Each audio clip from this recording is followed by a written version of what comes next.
Enquanto a internet é uma ferramenta útil para os investigadores, também pode ser um tanto quanto um empecilho. Pode levar à disseminação de desinformação ou fraudes que se aproveitam de casos divulgados. Mas há algo bom que pode vir da comunidade online quando se trata de crimes reais, como esses exemplos mostrarão. Junte-se a nós no episódio de hoje, enquanto examinamos 3 casos de pessoas desaparecidas resolvidos pela internet.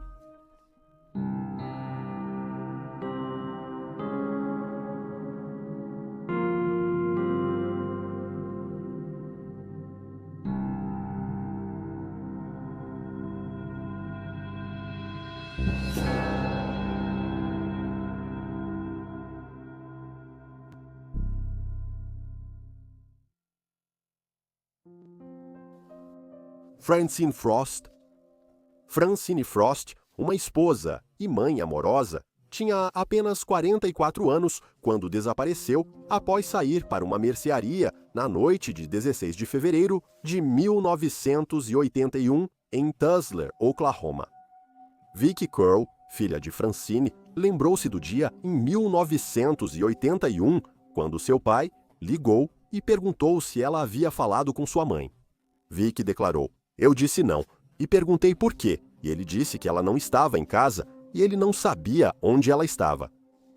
Depois de desligar, o marido de Francine, Malcolm, começou a dirigir pelo bairro, procurando algum sinal de sua esposa. Ele encontrou o carro dela abandonado no estacionamento do Skaggs Alpha Beta, uma grande rede de supermercados na época. As chaves estavam penduradas na porta do veículo, indicando que algo sinistro pode ter acontecido com Francine. Malcolm contatou a polícia depois, iniciando uma investigação. Estimou-se que ela desapareceu entre 8h30 da noite e 4 da manhã.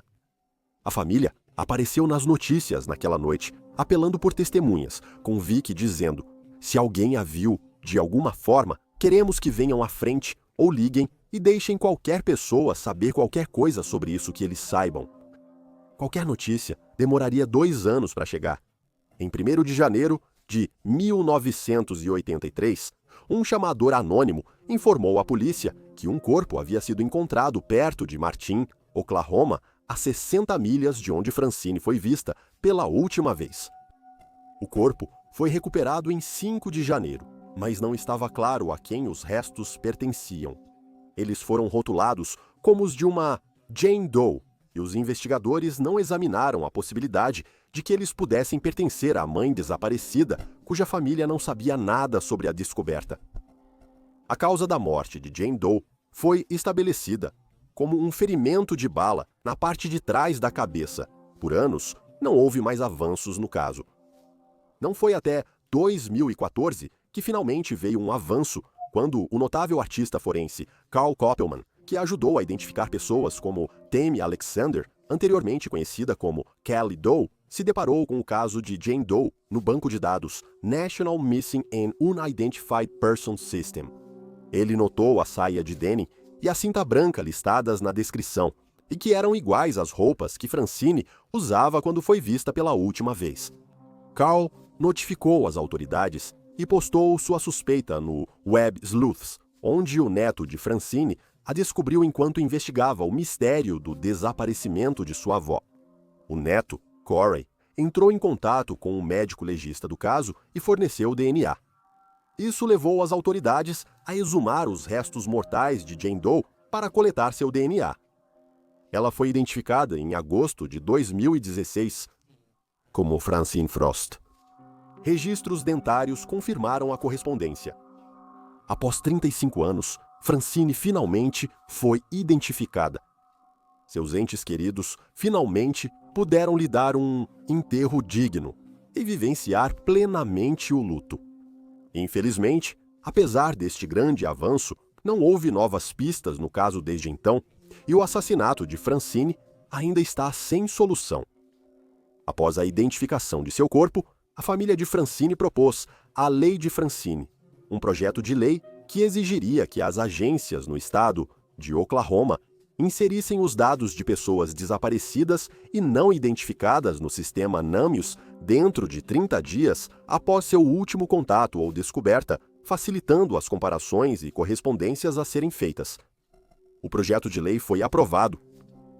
Quem tiver informações sobre o desaparecimento de Francine Frost pode contatar a Unidade de Casos Não Resolvidos da Polícia de Tuzla em TPD Cold Case Homicide at City of Tuzla.org.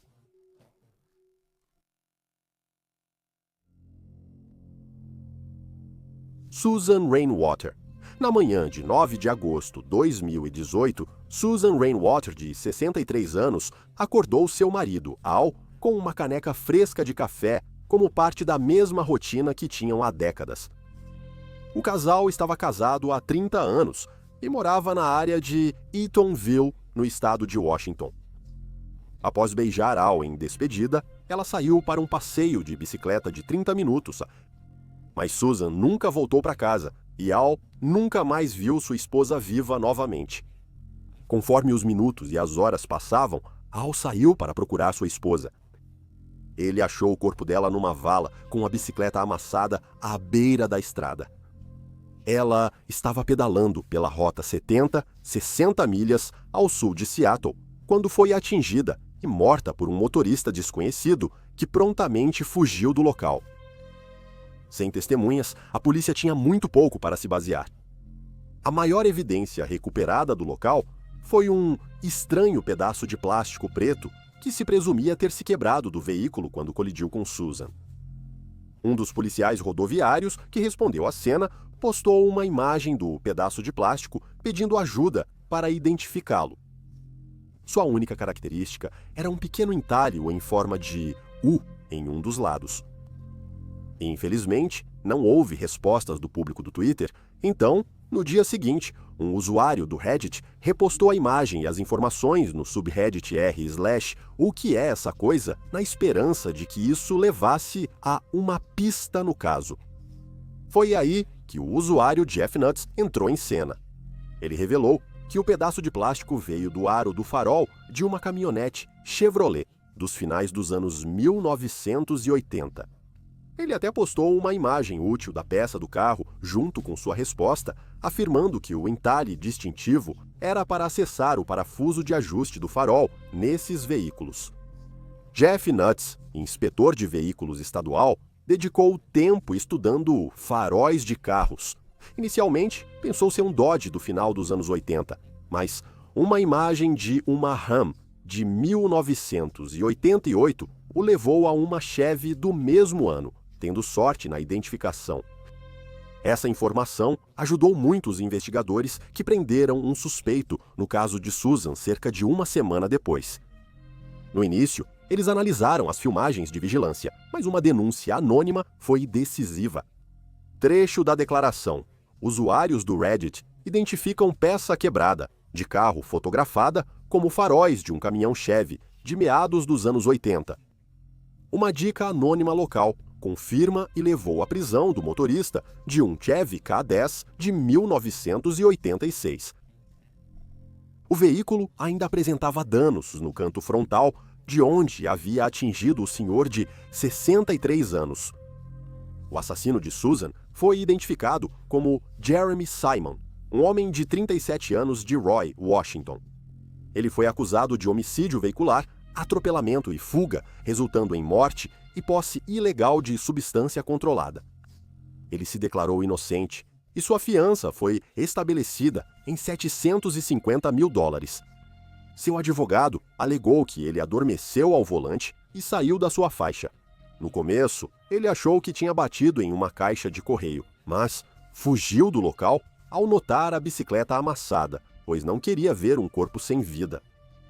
Quanto ao usuário do Reddit, The Drive entrou em contato com Jeff Nuts, que disse que viu a postagem como um desafio intelectual e não uma busca por justiça, e que não pensou duas vezes antes de digitar sua resposta e voltar para o jogo de esportes que estava assistindo. Quando ele verificou mais tarde, descobriu que sua resposta estava ganhando muita atenção na comunidade, com um amigo da família de Susan entrando em contato para agradecê-lo por sua ajuda fundamental. Foi quando ele percebeu o impacto de sua resposta. Ele expressou grande gratidão à família de Susan por lhe enviar um bilhete de agradecimento. Jeremy Simon finalmente se declarou culpado. Ele recebeu 4 anos e meio como parte de uma alternativa de sentença para infratores de drogas, o que significava que cumpriria metade da pena na prisão e metade em liberdade condicional, desde que seguisse outras condições, incluindo tratamento para abuso de substâncias.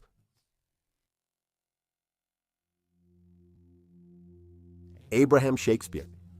Abraham Shakespeare, de 39 anos, teve o choque de sua vida quando ganhou o jackpot de 30 milhões na Flórida, tendo comprado o bilhete vencedor em uma loja de conveniência da cidade de Frostproof, em 15 de novembro de 2006. Ele parou na loja de conveniência a caminho de Miami com o colega Michael Ford, que lhe ofereceu uma bebida. Abraham deu-lhe $2 e pediu que comprasse 2 bilhetes de loteria para ele. Após sua incrível vitória, Abraham optou por receber um pagamento único de 17 milhões de dólares. Ele deixou seu bairro em Lakeland, Flórida, e mudou-se para um condomínio fechado, comprando uma casa de $1 milhão. Por todas as contas, ele era um gastador astuto. Suas únicas outras grandes compras foram um carro novo, um Nissan Altima e um relógio Rolex que ele pegou em uma loja de penhores. Uma coisa que Abraham notou após ganhar na loteria foi que amigos, colegas e conhecidos frequentemente se aproximavam dele para pedir favores em forma de dinheiro. Ele disse ao irmão: "Eu teria sido melhor se estivesse quebrado." Da mesma forma, ele disse a um amigo de infância que pensava que todas aquelas pessoas eram seus amigos, mas percebeu que eles só queriam dinheiro. Uma dessas amigas era uma mulher chamada Doris Donegan do 2D Moore, que lançou um negócio com Abraham chamado Abraham Shakespeare Sociedade de Responsabilidade Limitada, na segunda metade de 2009.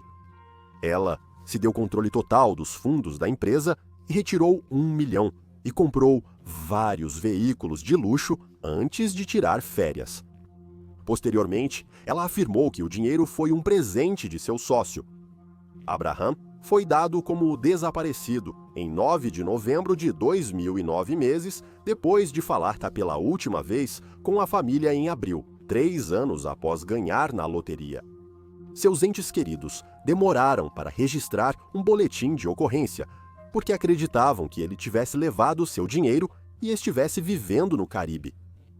A notícia de que Abraham estava desaparecido se espalhou e detetives amadores dos fóruns do Web Sleuths souberam da história e iniciaram sua própria investigação. Uma mulher chamada Cindy Parrott, que usava o nome Sleuthster no site, foi uma das muitas pessoas que se interessaram especialmente pelo caso. Tricia Griffith, a mulher que é dona do site, lembrou, citação, Sleuthster Man, ela é como um cachorro com um osso. Cindy disse à mídia que, no início, pensou que ele tivesse fugido e estivesse em uma ilha tropical bebendo margarita, e não havia como detê-la. Mas então, quando me aprofundei, descobri que ele tinha um filho pequeno e era próximo de sua mãe. Ele não parecia ser um homem que simplesmente iria embora. Ao aprofundar-se mais no caso, os usuários detetives da web descobriram que a empresa de D.D. Moore, American Medical Professionals, era agora a proprietária da casa de $1 milhão de Abraham. Cindy observou que ela está postando fotos dentro de casa, curtindo a vida.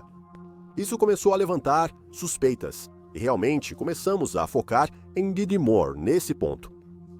Na mesma época, o ex-detetive do condado de Polk, David Clark, descobriu o fórum online. Ele disse estar impressionado com o trabalho deles. As descobertas deles teriam exigido que a polícia solicitasse uma intimação, atrasando a investigação. Mas esses detetives de poltrona já estavam vários passos à frente. Ele depois creditou aos usuários do fórum por serem fundamentais no caso, dizendo que algumas de suas descobertas foram extremamente úteis.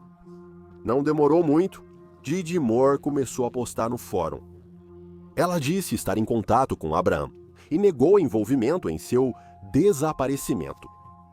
Na vida real, ela disse aos investigadores que Abram havia optado por deixar a cidade e tinha ido para Orlando, Texas, Jamaica ou Porto Rico, ou estava doente no hospital.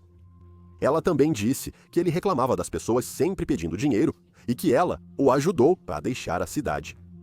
Ela admitiu que havia comprado a casa dele por mais de $660 mil e, além disso, uma dívida adicional de $185 mil que as pessoas deviam a ele. Contudo, os investigadores relataram não ter encontrado evidências documentais para sustentar tais alegações. Autoridades notaram que ela usou o celular de Abram para se passar por ele, enviando mensagens para amigos e familiares, mas, quando questionada sobre assuntos desconhecidos, ela não respondia. A maneira como as mensagens de texto foram escritas também causou suspeita entre os entes queridos, porque Abram era analfabeto. Descobriu-se mais tarde que Moore ofereceu à sua ex-namorada e mãe de seu filho $200 mil se ela dissesse que Abram passou por lá uma noite. Em janeiro de 2010, o Orlando Sentinel relatou que ela estava morando na antiga casa de Abram. Familiares e amigos suspeitavam que ela havia levado o restante de seus ganhos e estava envolvida em seu sumiço. Em janeiro de 2010, após uma denúncia, a polícia vasculhou o quintal da casa do namorado de Moore, onde descobriram o corpo de Abram enterrado sob 9 pés de terra e uma laje de concreto recém-construída.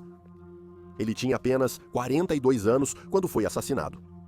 Os investigadores acreditam que ele morreu entre 6 e 7 de abril na casa, que ficava em Plant City. Quando confrontada com a descoberta, Moore culpou todos, exceto a si mesma. Traficantes, um advogado e até seu filho de 14 anos. Ela alegou mais tarde ter o matado em legítima defesa. Ao investigarem o passado de Moore, as autoridades descobriram que ela já havia armado uma cena para fraudulentamente manter um veículo prestes a ser recuperado. Ela fez alguém guardar o carro em uma garagem, fingiu ter sido sequestrada, roubada e agredida sexualmente, submetendo-se a um exame de estupro. Foi alegado que ela amarrou seus próprios pulsos e se jogou de um veículo em movimento como parte do truque. Quando a farsa foi descoberta, ela se declarou não contestadora e recebeu liberdade condicional.